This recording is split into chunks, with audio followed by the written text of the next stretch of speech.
Tonight, public records we've gotten a hold of reveal the U.S. Department of Justice is demanding Oklahoma turn over your voter data.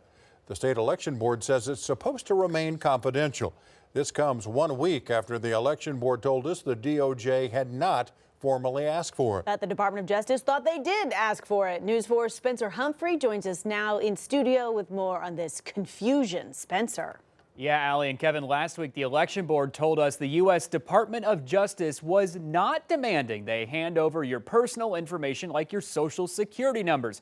And records we got a hold of show, yes, that's actually true. The election board never got any requests asking for that because, as it turns out, the U.S. Department of Justice kept sending those requests to an email address with a typo in it.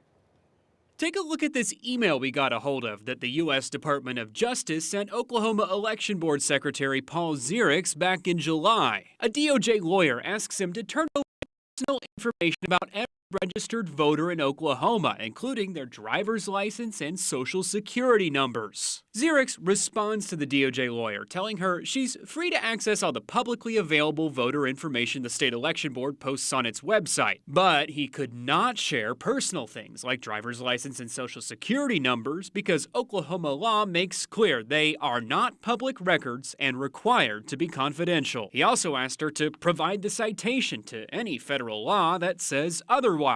That's where things left off in July. In the meantime, it turns out the DOJ was asking other states to turn over the same voter information. Some of them did, but as local attorney Ed Blau says, some of them sued the Trump DOJ to keep from having to release this information.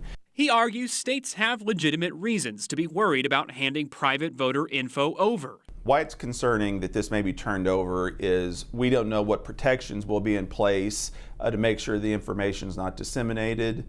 And there's a real question as to whether or not this information will be used for a nefarious purpose. And federal judges have ruled those states' lawsuits are not meritless. Judges have stayed or told the states that they don't have to turn this over until this issue is litigated further. Now fast forward to last week. We reached out to the Oklahoma State Election Board asking if they plan to turn over the data or join in on the lawsuits. They told us actually neither, because they never got a formal request demanding it after Zirix's July email reply to that DOJ lawyer. Well, turns out someone at the U.S. Department of Justice was watching that story, because this week the election board tells us the day after that story aired, the DOJ called them up, claiming they did follow up with Zirix and sent the election board emails demanding the data. That day, the DOJ even forwarded the election board those emails, like this one they claim they sent in December, with a letter requesting the election board turn over all the data, whether they believe it's supposed to stay private or not. And this email they claim they sent in January, asking the election board for a follow-up after getting no response. Then last Wednesday, the DOJ sent this email directly to the election board's communications director, demanding they respond to those December and January emails. At this point, the board's communications director pieces it together. The DOJ sent the December and January emails to an address that did not exist. See, the election board's email address is info@election.ok.gov.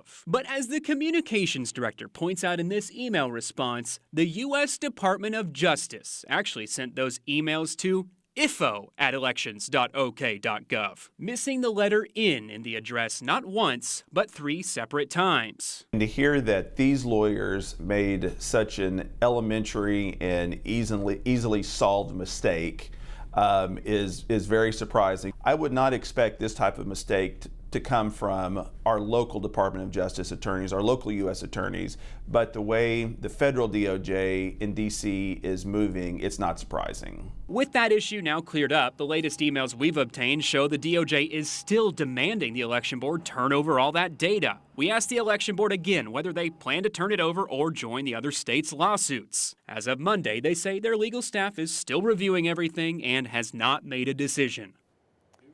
And in those emails, the U.S. Department of Justice attorneys frequently ask state election board officials to take the discussion off email and instead talk over the phone.